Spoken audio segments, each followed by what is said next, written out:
Assalamualaikum warahmatullahi wabarakatuh. Hai teman-teman, perkenalkan kami dari kelompok 1. Kami akan menjelaskan tentang ruang lingkup perekonomian Indonesia. Udah pada tahu belum apa itu ruang lingkup perekonomian Indonesia? Pasti belum pada tahu kan ruang lingkup perekonomian Indonesia itu apa? Yuk simak videonya.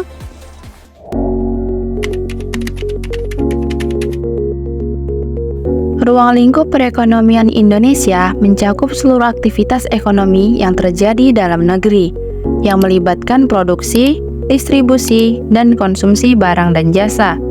Dalam konteks yang lebih luas, ruang lingkup perekonomian Indonesia juga mencakup peran lembaga dan pelaku ekonomi, termasuk pemerintah, sektor swasta, rumah tangga, serta lembaga keuangan. Indonesia merupakan negara yang terletak di garis khatulistiwa dan di antara dua benua memberi pengaruh yang sangat besar terhadap kondisi perekonomian Indonesia itu sendiri.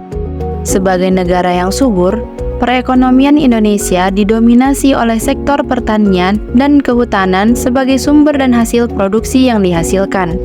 Itulah sebabnya struktur ekonomi Indonesia lebih banyak disebut agraris.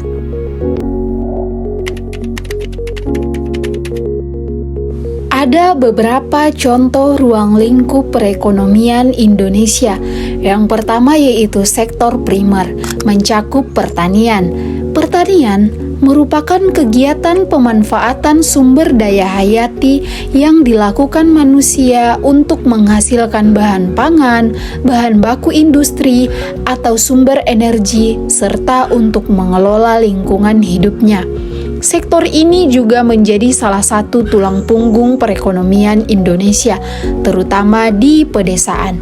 Produk utama sektor ini meliputi beras, jagung, dan kelapa sawit. Selanjutnya ada kehutanan. Indonesia memiliki hutan tropis yang luas, yang menjadi sumber utama kayu dan produk turunannya. Kemudian ada perikanan. Indonesia sebagai negara maritim memiliki potensi besar di sektor perikanan. Kontribusi utama berasal dari penangkapan ikan di laut dan budidaya perikanan. Yang kedua ada sektor sekunder, mencakup industri manufaktur. Industri manufaktur adalah salah satu sektor yang paling dinamis di Indonesia, dengan fokus pada peningkatan ekspor dan substitusi impor. Sektor ini mencakup industri pengelolaan seperti makanan dan minuman, tekstil otomotif, dan elektronik. Selanjutnya yaitu ada konstruksi. Sektor konstruksi memainkan peran penting dalam pembangunan infrastruktur, termasuk jalan raya, jembatan, pelabuhan, bandara, dan perumahan.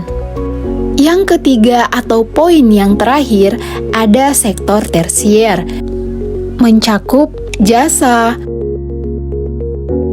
perdagangan, dan pariwisata, yang dapat berkontribusi pada perekonomian Indonesia dengan meningkatkan lapangan pekerjaan, memperluas basis pajak, dan mendukung sektor primer serta sekunder. Mempelajari perekonomian Indonesia memiliki berbagai manfaat yang signifikan. Berikut adalah beberapa manfaat utama, yaitu dapat memahami tentang struktur ekonomi nasional, pengambilan keputusan yang lebih baik bagi individu, juga bagi pelaku usaha. Kemudian, dapat meningkatkan kesejahteraan masyarakat agar perencanaan pembangunan lebih efektif dan meningkatkan inklusi ekonomi, serta agar dapat memahami tentang tantangan dan peluang ekonomi dan juga bisa memiliki kesiapan dalam menghadapi perubahan global. Implementasi perekonomian Indonesia melibatkan berbagai kebijakan, program, dan inisiatif yang diterapkan oleh pemerintah dan sektor swasta untuk mencapai pertumbuhan ekonomi yang berkelanjutan, mengurangi ketimpangan, dan meningkatkan kesejahteraan masyarakat. Berikut diantaranya yaitu yang pertama, pengembangan sumber daya manusia, yang kedua, program perlindungan sosial, yang ketiga, stabilitas dan ketahanan pangan, kemudian ekonomi digital, dan yang terakhir pengembangan sektor unggulan.